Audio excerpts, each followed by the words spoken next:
दोस्तों पिछले 2-3 दिनों से मार्केट में अच्छी तेजी देखने को मिली है। लास्ट सेशन में भी निफ्टी 50 में 1.77% की तेजी हुई थी और Nifty financial services, Nifty bank, Nifty infrastructure और भी वेरियस इंडेक्सेस में अच्छी तेजी हुई थी। और कुछ न्यूज़ को चेक करें तो निपुण इंडिया म्यूचुअल फंड की वेबसाइट हमें ऑफलाइन देखने को मिल रही है, क्योंकि इसमें हमें साइबर अटैक देखने को मिला था 9 अप्रैल को। इसके चलते कंपनी ने अपनी वेबसाइट को ऑफलाइन किया था और वापस से ऑनलाइन आने का कोई टाइम उन्होंने नहीं दिया है। उसके अलावा इंडिया की बिग आईटी कंपनी इन्फोसिस, इसके Q4 के नंबर आ चुके हैं। कंपनी के नंबर हमें डाउन होते हुए देखने को मिले हैं। Net profit year on year 7,975 crore से कम होकर 7,038 करोड़ के हुए हैं।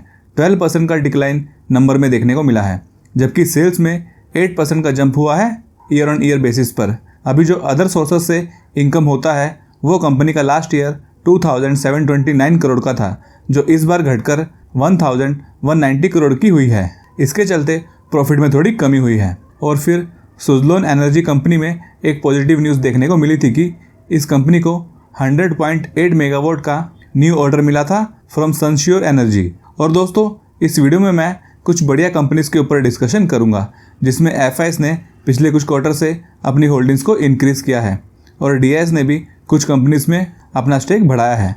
बट ये video just for information purpose के लिए ही बनाया है, कोई रिकमेंडेशन नहीं है। तो चलिए अब वीडियो को शुरू करते हैं।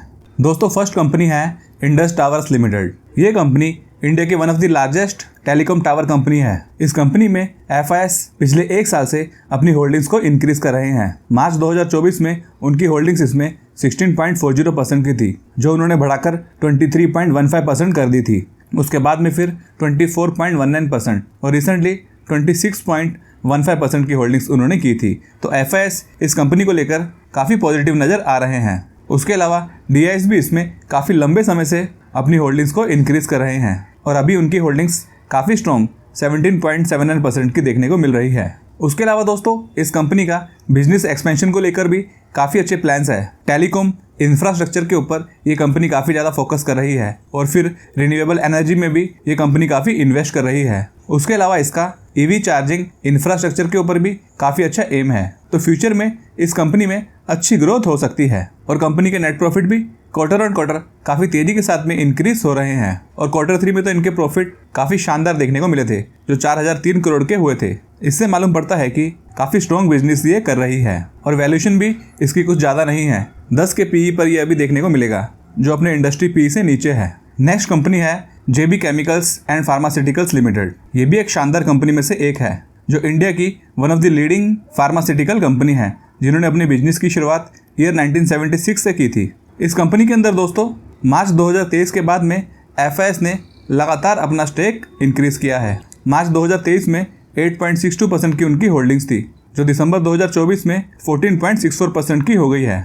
तो काफ़ी बढ़िया स्टेक उनका बढ़ते हुए देखने को मिला है। उसके अलावा डीआईएस का भी इसमें काफ़ी स्ट्रॉन्ग स्टेक है, 16.40% का स्टेक है, जो कि स्ट्रॉन्ग पॉइंट मानकर चलेंगे। उसके अलावा अगले 4 सालों में इस कंपनी का contract development and manufacturing organisation business को डबल करने का एम है टू $100 मिलियन, जो अभी $15 मिलियन का है। उसके अलावा इनका शॉर्ट और मीडियम टर्म में 12 से 14% का रेवेन्यू ग्रोथ का एम है और 26 से 28% का EBITDA मार्जिन के ऊपर फोकस है। तो अच्छे खासे प्लान्स इस कंपनी के देखने को मिलेंगे। इसका पीई अभी 40 पर देखने को मिलेगा, जो अपने इंडस्ट्री पीई से ज़्यादा है। और रिटर्न ऑन कैपिटल एम्प्लॉयड इसका काफ़ी अच्छा 24.6% का है और रिटर्न ऑन इक्विटी भी 20% का देखने को मिलता है। उसके अलावा बात करें इनके नंबर की, तो नंबर भी कंपनी के काफ़ी अच्छे देखने को मिले हैं। Q3 में year on year net profit 134 crore से बढ़कर 162 करोड़ के हुए थे, जबकि क्वार्टरली बेसिस पर थोड़ा सा डिक्लाइन आया था। अभी दोस्तों काफ़ी सारी कंपनीज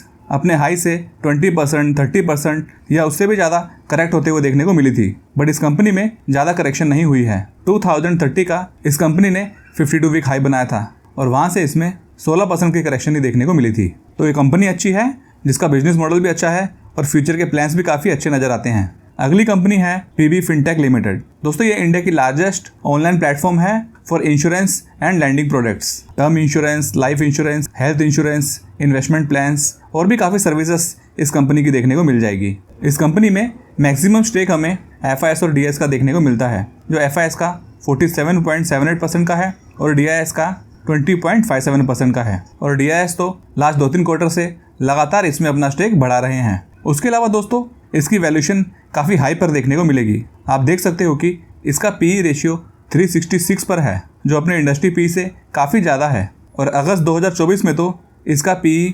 1028 की लेवल्स पर था, जो काफ़ी हाई पर था। तो मार्केट ने इस कंपनी की वैल्यूएशन काफ़ी हाई रखी है, क्योंकि इस कंपनी का बिजनेस है ही काफ़ी डिमांडिंग। उसके अलावा इनकी सेल्स और प्रॉफिट में भी काफ़ी अच्छी ग्रोथ रही है। सेल्स में 5 साल, 3 साल और 1 साल में मोर देन 40% की ग्रोथ रही है और प्रॉफिट में तो 1 साल में 6,260% की ज़बरदस्त ग्रोथ हुई है। दोस्तों इस कंपनी के स्टॉक ने 2,255 का 52 वीक हाई बनाया था और वहाँ से स्टॉक में 25% की करेक्शन देखने को मिली थी। उसके अलावा दोस्तों ये कंपनी 696 करोड़ का इन्वेस्टमेंट करने वाली है अपनी सब्सिडरी कंपनी में, that is PB health care services, जो कि अच्छी बात है। फोर्थ कंपनी है RVNL, रेल विकास निगम लिमिटेड। दोस्तों लास्ट ईयर इस स्टॉक में काफ़ी अच्छी तेजी हमें देखने को मिली थी और जुलाई 2024 में स्टॉक ने अपना 52 वीक हाई बनाया था और फिर वहाँ से उसमें लगातार हमें करेक्शन देखने को मिली थी और गिरते गिरते स्टॉक 40% तक करेक्ट हो गया था।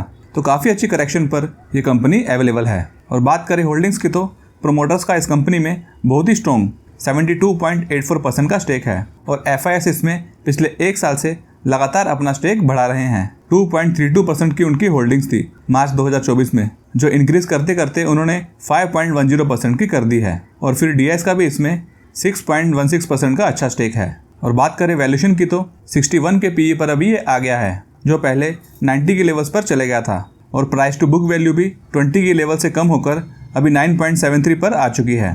तो वैल्यूएशन इस कंपनी की पहले से काफ़ी कम हो चुकी है और पाइट्रोस का स्कोर भी कंपनी का बहुत ही बढ़िया 9 का देखने को मिलता है। उसके अलावा दोस्तों इस कंपनी का बहुत ही बड़ा ऑर्डर बुक है, जो अराउंड 97,000 करोड़ के पास है और अपने बिजनेस को ये काफ़ी तेज़ी के साथ में एक्सपांड कर रही है, जो कि metro projects, Vande Bharat trains और भी बहुत से प्रोजेक्ट्स के ऊपर इस कंपनी के ज़ोरों से काम चल रहे हैं। तो अगर आपको रेलवे सेक्टर पसंद है तो फिर इस कंपनी को आप स्टडी कर सकते हो। अगली कंपनी है द फिनिक्स मिल्स लिमिटेड। ये भी काफ़ी बेहतरीन कंपनी है, जो इंडिया की लीडिंग रिटेल मॉल डेवलपर है। इस कंपनी में जून 2023 के बाद में FIS ने लगातार अपना स्टेक बढ़ाया है और इंक्रीज करते करते उन्होंने 35.66% का कर दिया है और DIS का भी इसमें 13.03% का स्ट्रॉन्ग स्टेक है। दोस्तों इस कंपनी ने 2068 का हाई बनाया था जुलाई 2024 में और फिर वहाँ से इसमें 20% की करेक्शन हो चुकी है। उसके अलावा दोस्तों इस कंपनी का बिजनेस एक्सपेंशन के ऊपर भी काफ़ी अच्छा फोकस है। काफ़ी सारे न्यू मॉल्स ये वेरियस सिटीज़ में ऐड कर रही है और 2027 तक इस कंपनी का रिटेल पोर्टफोलियो का एम 14 मिलियन स्क्वायर फुट का है। तो इस कंपनी को आप चाहे तो एनालिसिस कर सकते हो। नेक्स्ट कंपनी है कल्याण ज्वेलर्स इंडिया लिमिटेड। ये बहुत ही बढ़िया कंपनी है, जिसने पिछले कुछ सालों में काफ़ी बढ़िया रिटर्न्स प्रोवाइड करके दिए हैं, क्योंकि इनके प्रॉफिट में काफ़ी ज़बरदस्त ग्रोथ देखने को मिली थी। आप देख सकते हो कि 5 साल में 175% की प्रॉफिट ग्रोथ, 3 साल में 367%, लेकिन लास्ट ईयर में पहले से प्रॉफिट ग्रोथ काफ़ी कम रही है, जो 21% की हुई है और सेल्स की ग्रोथ में भी कंटिन्यूस अच्छा जंप हुआ है। 5 साल में 14%, 3 साल में 29% और 1 साल में 35% की सेल्स ग्रोथ हुई है। इसके चलते इस कंपनी के रिटर्न्स काफ़ी बढ़िया देखने को मिले थे।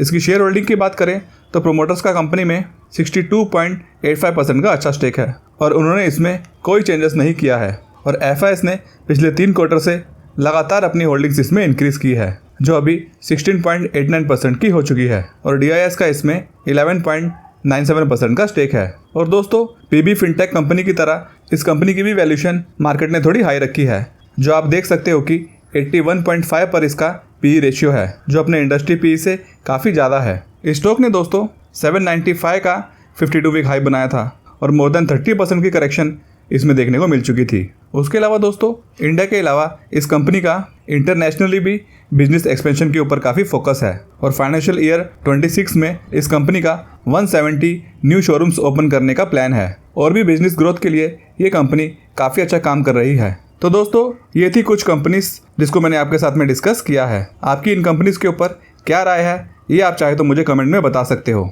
और अगर आपने हमारे सेकंड चैनल DK नॉलेज को अभी तक सब्सक्राइब नहीं किया है तो हमारे चैनल को भी आप ज़रूर सब्सक्राइब करें, जहां पर आपको काफ़ी अच्छी अच्छी वीडियोस देखने को मिल जाएगी। तो वीडियो को लाइक कर दीजिए और चैनल को सब्सक्राइब नहीं किया है तो चैनल को भी सब्सक्राइब कर दीजिए। Thank you for watching this video.